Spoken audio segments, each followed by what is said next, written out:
It started to happen gradually. I would walk into a room and say something, and no one would notice. I would say, "Turn the TV down, please," and nothing would happen. So I would get louder. "Turn the TV down, please." Finally, I would have to go over and turn the TV down myself. And then I started to notice it elsewhere. My husband and I had been at a party for about 3 hours, and I was ready to go. I looked over, and he was talking to a friend from work, and I walked over, and he kept right on talking. He didn't even turn toward me. That's when I started to put it together. He can't see me. I'm invisible. I'm invisible. Then I started to notice it more and more. I would walk my son to school, and his teacher would say, "Jake, who's that with you?" And my son would say, "Nobody." Granted, he's just 5, but nobody?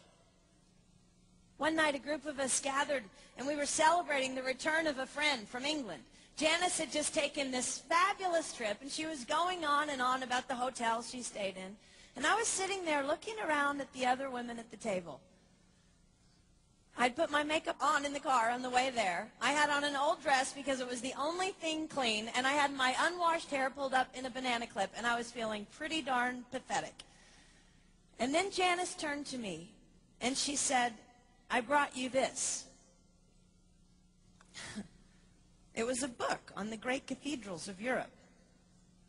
I didn't understand. And then I read her inscription.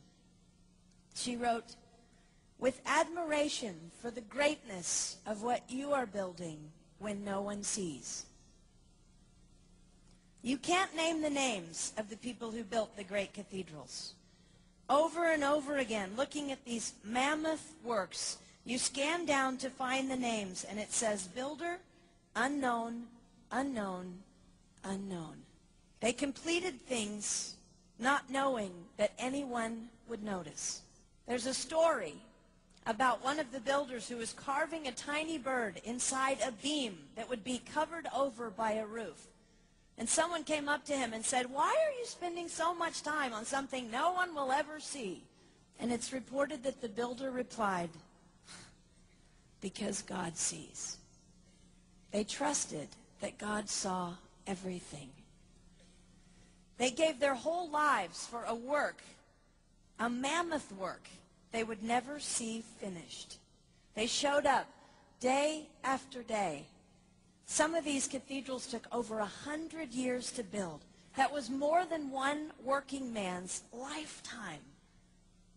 Day after day. And they made personal sacrifices for no credit. Showing up at a job they would never see finished, for a building their name would never be on. One writer even goes so far as to say no great cathedrals will ever be built again because so few people are willing to sacrifice to that degree. I closed the book, and it was as if I heard God say, "I see you. You are not invisible to me.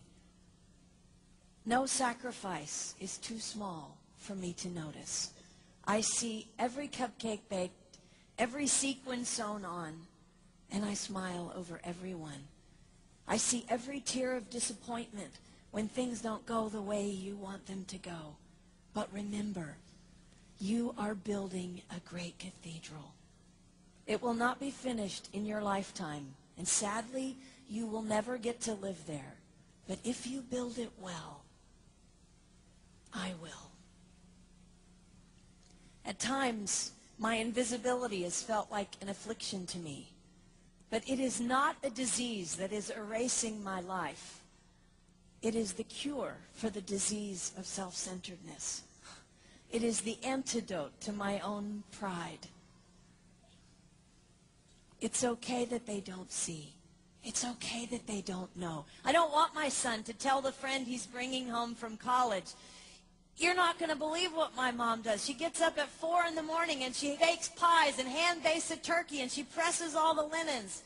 Even if I do all those things, I don't want him to say that. I want him to want to come home. And secondly, I want him to say to his friend, you're going to love it there.